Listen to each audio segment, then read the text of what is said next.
Madagascar is one of the world's most vulnerable countries to the effects of climate change, such as floods, droughts, and temperature rise.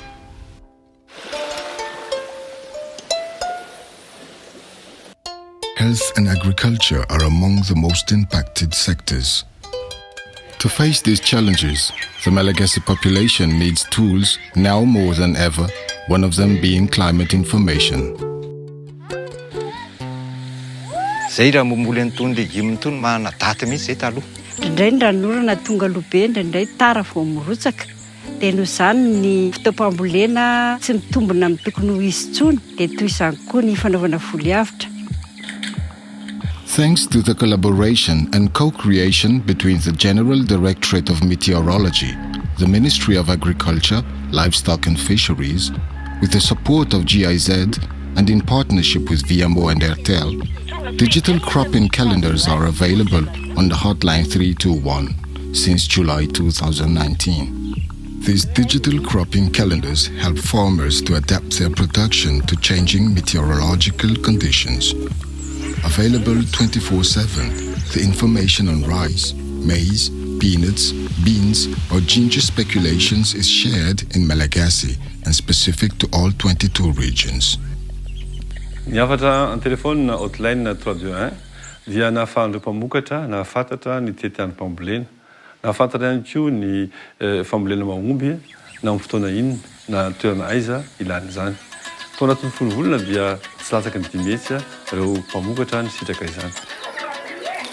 Based on this success, the tool has been used again in collaboration with the Ministry of Public Health to distribute information regarding diseases intensified by climate change, such as malaria, malnutrition, and diarrhea.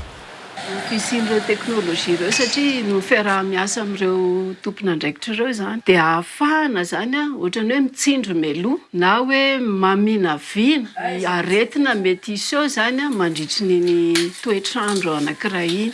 Dia hita koa zany fa mamaha olana ny fahasalamam-bahoaka le izy satria tonga dia hoe arovana meloa zany, sorohana meloa ohatrany hoe arorika zany.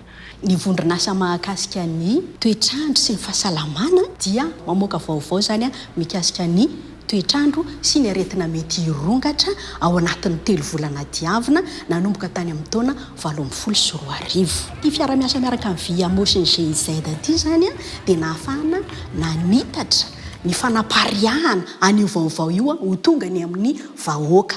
Raha misy olona anankiray zany miantso amin'ny Airtel zany dia mahazo tolo-kevitra zany ny olona io mikasika ny hoe izao ny toetrandro sy ny aretina mety iseho. Tamin'ny volana marsa teo zany 2024 dia efa nahatratratra any amin'ny 5,300 alina zany ny olona niantso ka nahazo tolo-kevitra mahomby ahafahany miatrika ny aretina izay mety hirongatra eo amin'ny faritra misy azy. In addition, a distance learning system was developed for agricultural technicians from various regions and districts. They receive regular phone calls on their mobile with practical advice on how to use climate information and meteorological products in the agricultural sector. Ny fampifanana azonay tamin'ny VMO zany dia nafahanay nazahoana ny vaovao mahakasika ny toetrandro sy ny resaka teteandro mpamokarana, afahanay manoro hevitra an'ireo tantsaha amin'ny asa mifanaraka amin'ny toetrandro sy ny fivavahan'ny toetrandro.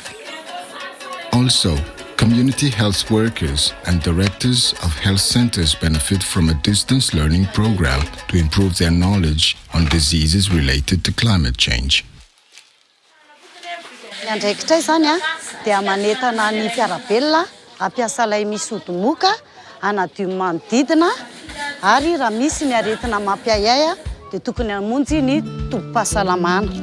Ho an'ny rehetra afaka miantso ny 321 ho ampanjifa ny tambazotra Airtel na ny 033 33 00 321 ho ampanjifa ny tambazotra hafa. Izy io dia ahafahana mahazo fanazavana kokoa momba ny aretina avy amin'ny toetrandro na ny teteandro mpambolena dia afaka mahazo torohevitra kokoa amin'ny teny gasy izay azo amin'ny fotoana rehetra ho an'ny rehetra. Tonga soa idrafeta amin'ny 321 tolotra mandroso dia lehibe torohevitra mahazo enao ato. Manana lohahevitra 6 ianao ka hainao tsara ny sivy ireo sakafo izay tianao.